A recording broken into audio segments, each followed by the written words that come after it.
Breaking news. ఎమ్మెల్యేల ఫిరాయింపు కేసుపై విచారణ ఏప్రిల్ 2వ తేదీకి వాయిదా పడింది. తదుపరి విచారణలో ప్రతివాదుల వాదనలు వినే అవకాశం ఉంది. విచారణ సందర్భంగా సుప్రీంలో వాడి వేడి వాదనలు జరిగాయి.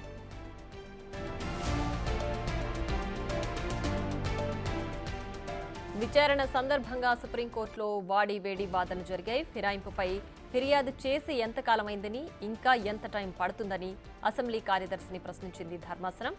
ఆలస్యం చేసే ఎత్తుగడలు అనుసరించొద్దని సూచించింది ధర్మాసనం.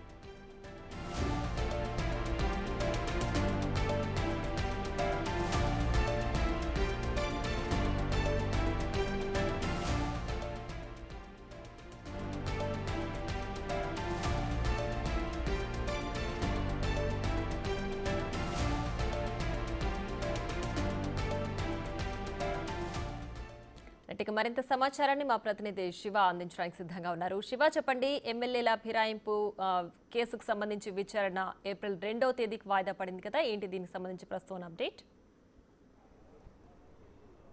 రైట్ ప్రియా, తెలంగాణ ఎమ్మెల్యేల పార్టీ ఫిరాయింపులకు సంబంధించి సుప్రీం ధర్మాసనం ఈరోజు విచారణ చేపట్టింది. జస్టిస్ బిఆర్ గవే, జస్టిస్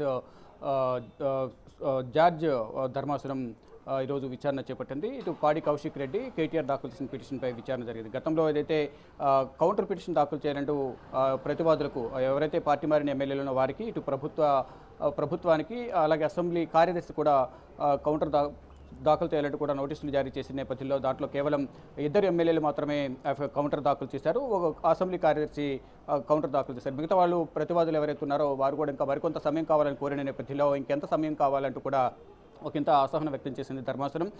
అంటే ప్రతివాదులకు ఏదైతే సమయం మరికొంత సమయం కావాలని కోరుతున్న నేపథ్యంలో ఆలస్యం చేసే ధోరణిని ఎంచుకోవద్దు అంటూ కూడా తెలియజేశారు.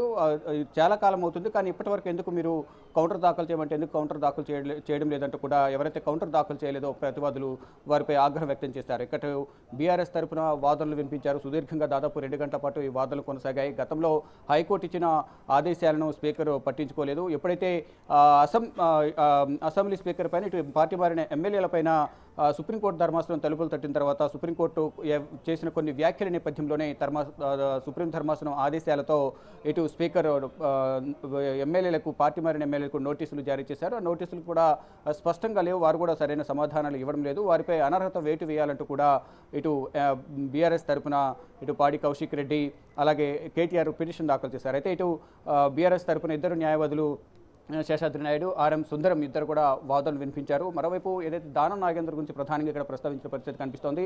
బీఆర్ఎస్ తరఫున గెలుపొందిన దానం నాగేందర్ ఎమ్మెల్యేగా ఉంటూనే ఇటు లోక్సభ ఎన్నికల్లో కూడా పోటీ చేశారు. ఆ లోక్సభ ఎన్నికల్లో ఓడిపోయినప్పటికీ కూడా మళ్ళీ ఎమ్మెల్యేగా కొనసాగుతూ ఉన్నారు. దానికి సంబంధించి కూడా ఎక్కడ స్పష్టమైన నోటీసులు ఇవ్వడం కానీ ఇటు ఫిర్యాదుకు సంబంధించి సమాధానం చెప్పడం కానీ జరగలేదంటూ కూడా దానం నాగేందర్ ఉద్దేశించి అక్కడ ప్రస్తావించారు బీఆర్ఎస్ తరఫున న్యాయవాదులు. మరోవైపు ఇద్దరు ఎవరైతే అఫిడవిట్ దాఖలు చేసిన బండ్ల కృష్ణమోహన్ రెడ్డి కానీ మరోవైపు కౌంటర్ దాఖలు చేసిన మహిపాల్ రెడ్డి వీరిద్దరు కూడా కౌంటర్ దాఖలు చేశారు. ఇంకా మరో 8 మంది ఎమ్మెల్యేలు కౌంటర్ దాఖలు చేయాల్సి ఉంది. వారు ఇంకా మరింత సమయం కోరిన నేపథ్యంలో వారిపై ఆగ్రహం వ్యక్తం చేసింది. అయితే ఇట్లు మర్యాదపూర్వకంగా మాత్రమే సీఎంను కలిశామంటూ కూడా ఎవరైతే పార్టీ మారామని వారిపై ఆరోపణలు వస్తున్నాయో వారు చెప్తున్నారు. ఇటు మహిపాల్ రెడ్డి కేవలం ఎటువంటి రాజకీయ దురుద్దేశం లేదు, పొంగులేటి శ్రీనివాసరెడ్డితో కలిసి నేను మర్యాదపూర్వకంగానే సీఎం రేవంత్ రెడ్డిని కలిశానంటూ చెప్తున్నారు. మరోవైపు బండ్ల కృష్ణమోహన్ రెడ్డి ఏదైతే నియోజకవర్గ సమస్యలు ఏవవుతున్నాయో వాటిపై చర్చించేందుకు మాత్రం వెళ్ళారని ఆయన, మరికొంతమంది ఎమ్మెల్యేలు కూడా వారి అనుచర వర్గం వద్ద కేవలం నియోజకవర్గ సమస్యలను ప్రస్తావించేందుకు మాత్రమే సీఎంను కలిసామనేది కూడా చెప్తున్నారు. కానీ వీరందరూ కూడా పార్టీ